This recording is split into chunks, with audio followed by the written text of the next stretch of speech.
Hi everyone, I'm Chhaya. And I'm Andrew. And this is Civil Talk. We're super excited for our next guest, Ms. Suneeta Misra.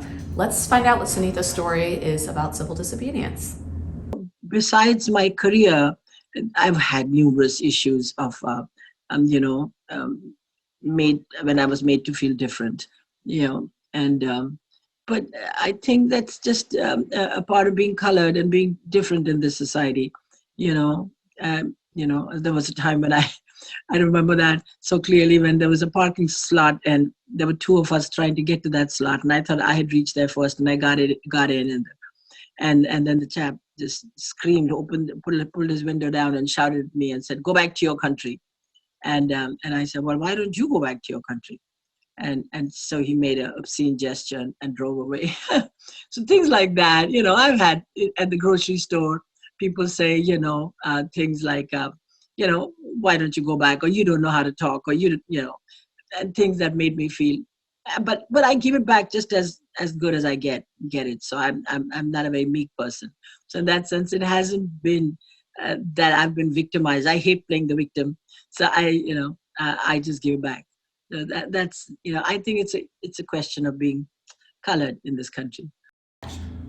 So Suneeta, that's a very interesting observation and story. I appreciate you sharing that with us.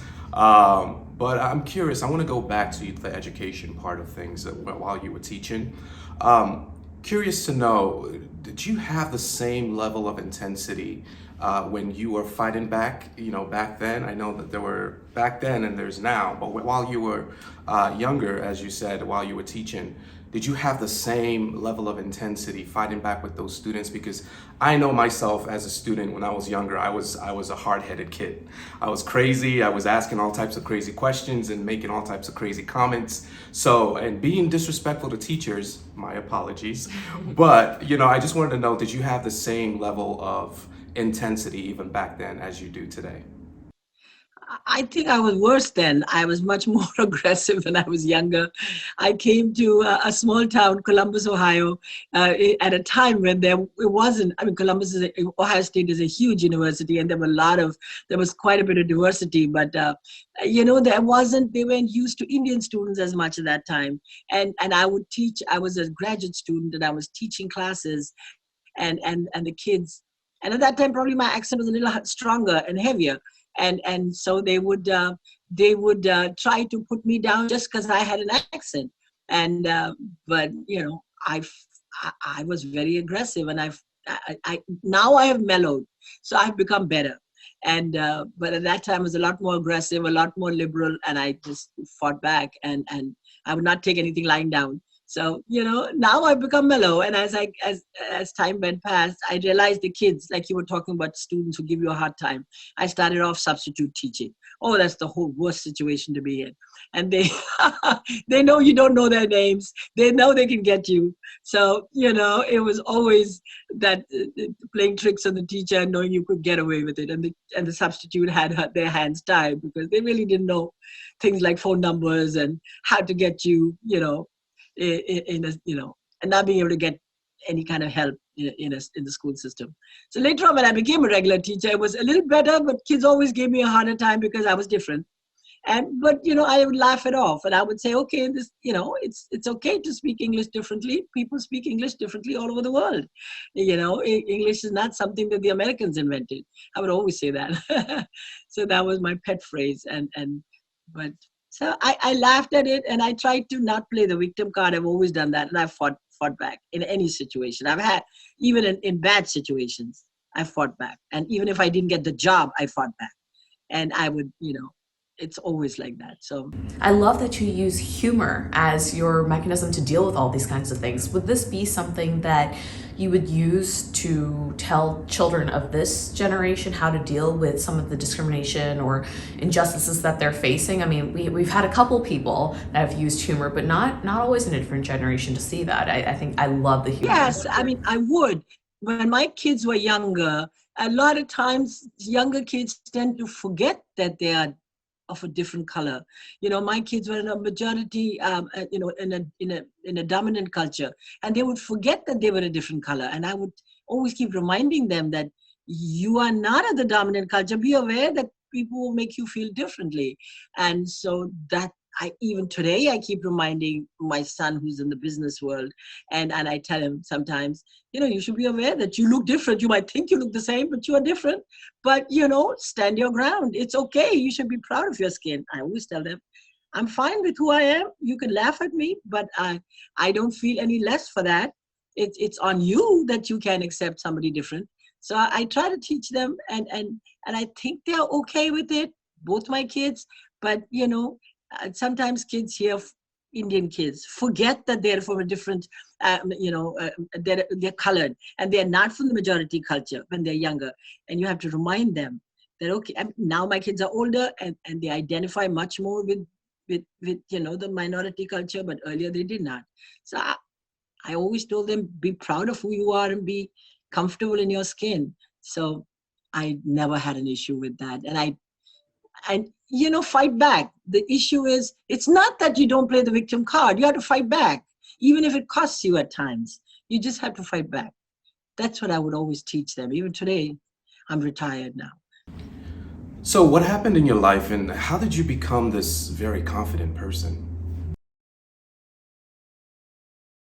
I don't. I mean, it's just a product of what we were born with. I mean, growing up in India, and I can tell you that we are a lot more privileged than a lot of immigrants coming from Latin America and other countries. We came from an educated class, and we never had any lack of confidence. We never felt less than, the kids in universities over here. So that was just a product of who I was. I came from a country where I was the dominant culture, and I was never made to feel less. So when I came here as an adult, that was never an issue for me.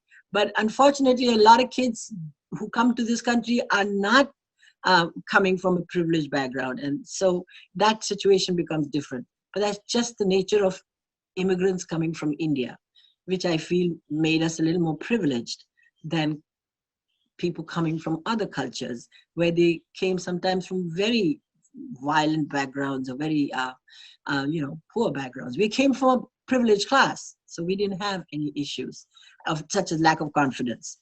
I mean, we came here and we chose to stay here, and a lot of us, I mean, many of us love being here, and we would not go back. But we were comfortable in who we were right from day one. We never had any issues of adapting and adjusting. And I can seamlessly go back and forth between India and America and adjust between the two cultures. And, I think it's a product of who we are sometimes. In your new career, are you still fighting the same way through storytelling? Oh, yes, I completely have to continue fighting. I have to keep explaining to people that, even if I speak differently, or maybe I speak in a long-winded way, it is okay, that there are different ways of storytelling. And much of our stories are rooted in, what we experienced. And it's okay to tell those kind of stories too. And the Americans should get used to those different kind of stories, and it's a global world out there. And, I am not willing to change. I think, the Americans need to become more outward thinking instead of inward thinking. So I think it all stems from the fact that I'm comfortable in my own skin. And if I lose some jobs, and if I don't get into, and I'm like Chhaya is saying, I've just started into a new career. It's really, as a professional, and it's hard, but that's okay. I'm willing to take chances. And it's the journey which is more fun than the end result, because I know I'm not that young anymore, and I might not get anywhere, but it's the journey which is fun for me. So I'm doing it for the passion, for the love of it. Now, when I was starting off as a teacher, it was a do and die situation. I needed the job and I needed the money, and so it was different there. But I still did not take anything lying down. I fought back and I lost jobs.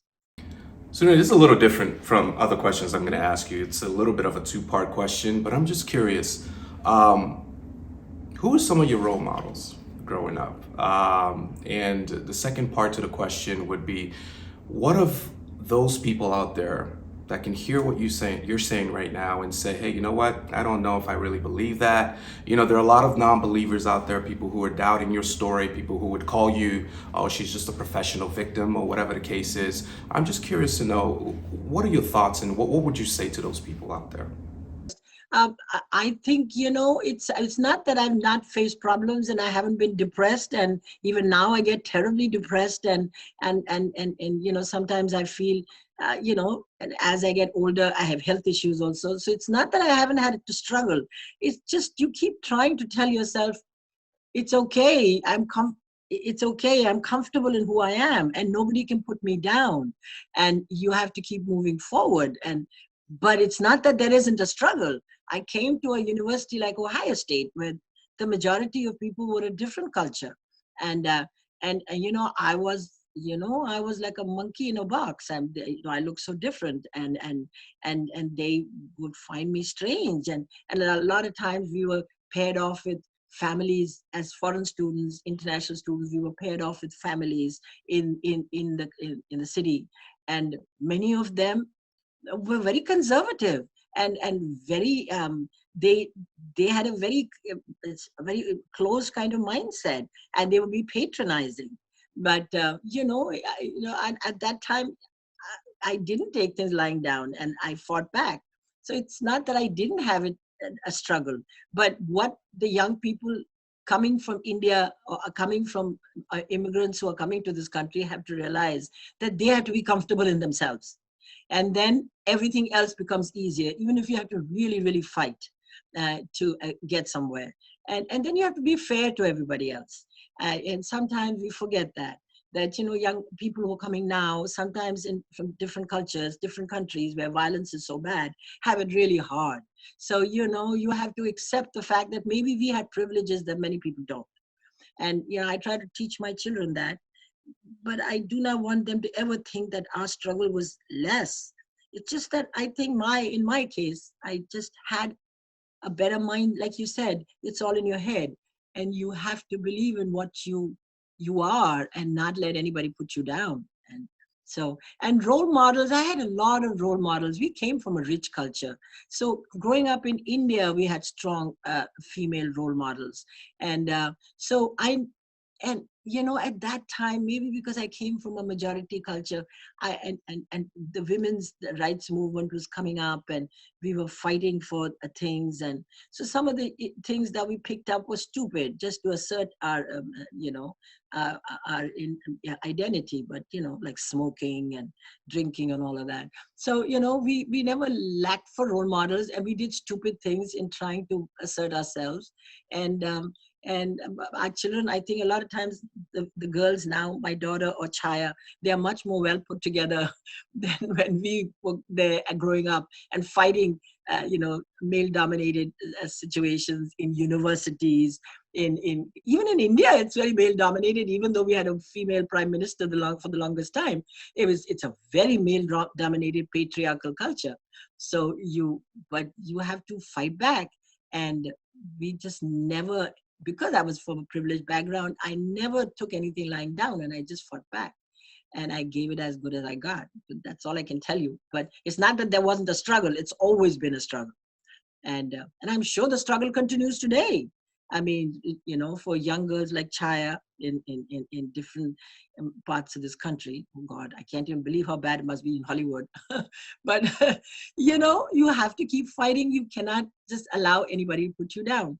Now, after that, you have to, if you don't get what you want to, you have to keep adapting and adjusting. So, Suneeta, what are you working on? Because I know you were working on something. Tell us about it. Well, I'm working on a story similar to what I grew up in. It's an adaptation of a Chekhov play called Three Sisters, and it's about a family of three girls who grew up in the 70s in the background of where India was in a lot of turmoil, and we were going through something called the emergency, where the government was becoming more authoritarian, and many of the democratic rights were being taken away. And then there was this one family where these women were trying to come of age. And this one woman who's a protagonist is trying to fight some of those barriers. And also within herself, she's fighting prejudices because, in India, it's a very status-ridden society. It's a very class-conscious caste conscious society. So she was fighting demons from within and outside. So it's like a metaphorical thing. It's a story of a woman's coming of age in an environment which is full of conflict. So it's her internal conflict in the background of conflict all around her as India was evolving from a colonial country to a post-colonial world. So that's the kind of stories I grew up with. That's the kind of stories I tell. So Thank you all for listening and staying tuned. Suneeta, was a great conversation. We're so excited for upcoming ones. And if you liked what you heard, then be sure to check out Ashwini in our previous episode and stay tuned for Bushra, who's upcoming. We've just got great content. We're so excited for you to hear their stories and how they deal with some of the things that we all deal with. And if you like what you've been hearing the last 2 episodes, please like and subscribe to our channel. We would love to bring more interesting and beautiful content and conversations that we all need to have at the end of the day. So we appreciate you very much. Subscribe, like our videos, and start a conversation with someone.